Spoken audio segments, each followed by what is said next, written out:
नमस्कार. मी सौ अभिलाषा नंदकिशोर मैंदळकर, विदर्भातून आलेली आहे, चंद्रपूरवरनं. सर्वांनी सर्वच कथा प्रस्तुत केल्या, त्यामुळे आता मी काय करू म्हणून मी माझ्या गुरूंचाच महिमा सांगणार आहे.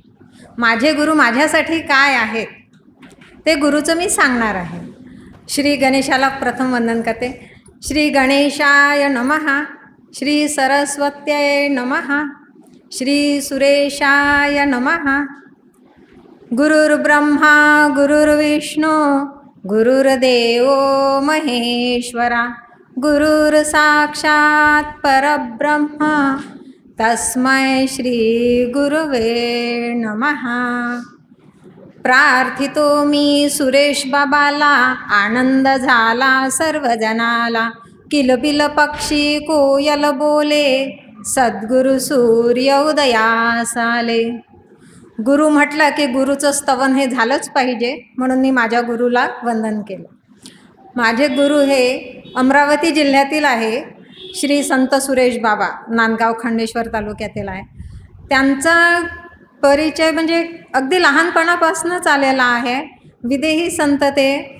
त्यांचं गुरुमहिमा म्हणजे माझ्या जीवनात त्यांचे अनुभव भरपूर आहे, पण त्यातले मी मोजके अनुभव सांगणार आहे.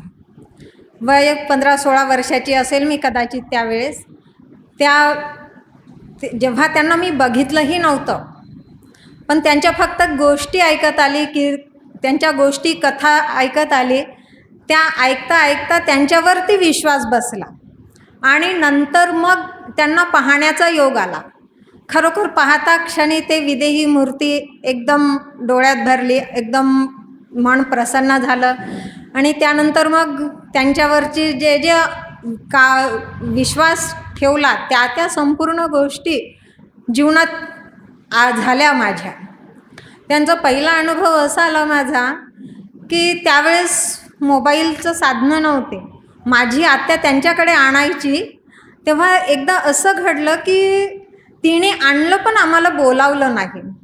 आणि तो साक्षात्कार म्हणजे चमत्कारच म्हणावं लागेल की ते बाहेरगावी होते, चिमूर तालुक्यात. ते तिथं घडलं आणि ते मला स्वप्नात येऊन सांगितले की मी म्हणजे आरती झाली, त्यांची आरती होत आहे, आरतीतला दिवा त्यांनी स्वतः फुंकला, विझवला आणि ते बाहेर गेले, असं मला दृष्टांत दिला. पण मला असं का बरं दिसलं, तेही दुपारी आराम करताना. आता त्यांचा ठरलेला महिना होता मार्च-एप्रिल महिना. मला असं वाटलं की आणत तर नसेल बा, नाही आणलं तर निरोप येईल म्हणून मी बस. 8-10 दिवसातच निरोप आला की ते येऊन गेले बा.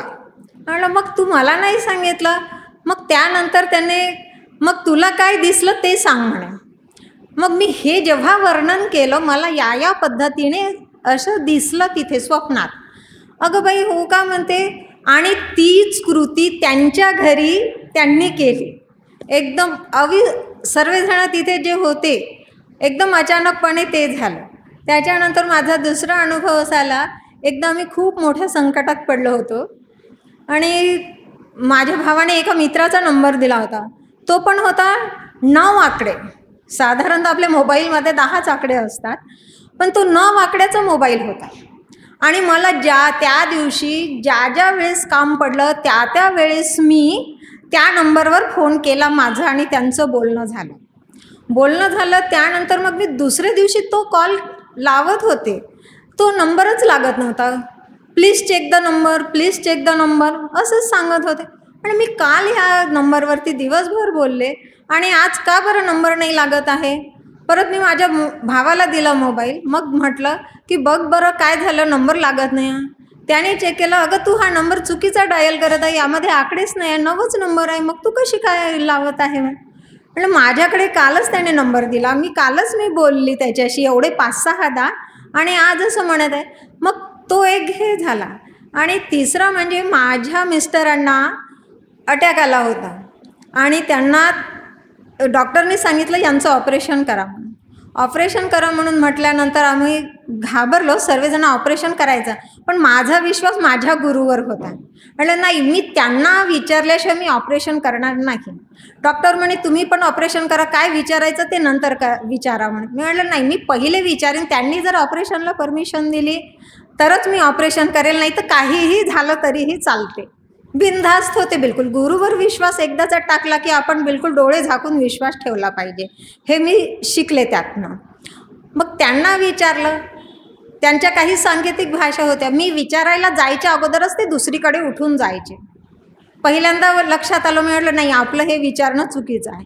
मी जेव्हा जेव्हा विचारण्याचा प्रयत्न केला तेव्हा तेव्हा मला त्यांनी नकारार्थी, आणि आम्ही 2024पर्यंत ऑपरेशन केलं नाही. आजही आता डॉक्टरांनी सांगितलं की आता ऑपरेशनची गरज आहे, म्हणून मग आम्ही आता निर्णय घेतला की आज गुरु महाराज जरी नसले तरी महाराजांचं अस्तित्व आजही आहे. त्यांच्या समाधीनंतरही आम्ही तिथे जाऊन आम्ही तिथे दर्शन घेत असतो आणि वेळोवेळी त्यांचे हे अनुभव घेत असतात. आणि त्याचप्रमाणे माझ्या एका मैत्रिणीनंच पण असंच झालं. तिच्या पण पायाला खूप वेदना होत होत्या. फक्त त्यांच्या नामस्मरणाने त्या ज्या अनुभव त्यांना एवढंच सांगितलं की तुम्ही फक्त विश्वास ठेवून जर का करत असेल तर करा, तुमच्यामुळं दुसऱ्याला त्रास नको बा. आपण आपलं असं सांगितलं पाहिजे की जेव्हा आपण एखाद्या गुरुवर विश्वास ठेवतो, गुरुवर विश्वास ठेवावा ना, की अगोदर आपलं काय होत असते, आपण गुरु दीक्षा घेतो आणि गुरुनी जी साधना सांगितली ती न करता आपण त्या गुरुच्या मागे चमत्कार नाही दाखवला म्हणून गुरु बदलवतो. तसं नाही करता गुरुवर पहिले विश्वास टाका, गुरुवर पहिले विश्वास टाकावा. गुरुच्या म्हणण्याचा अर्थ समजावा. समजा एखादा आपल्या गुरुला नसेल काही सांगत आपल्याला, हे चुकीचं आहे, हे तू करू नको, असं जरी ते त्यातून आपण मागे आलं पाहिजे आणि आपण त्या गुरुच्या शब्दांवरती विश्वास ठेवून आपण वागायला पाहिजे. धन्यवाद.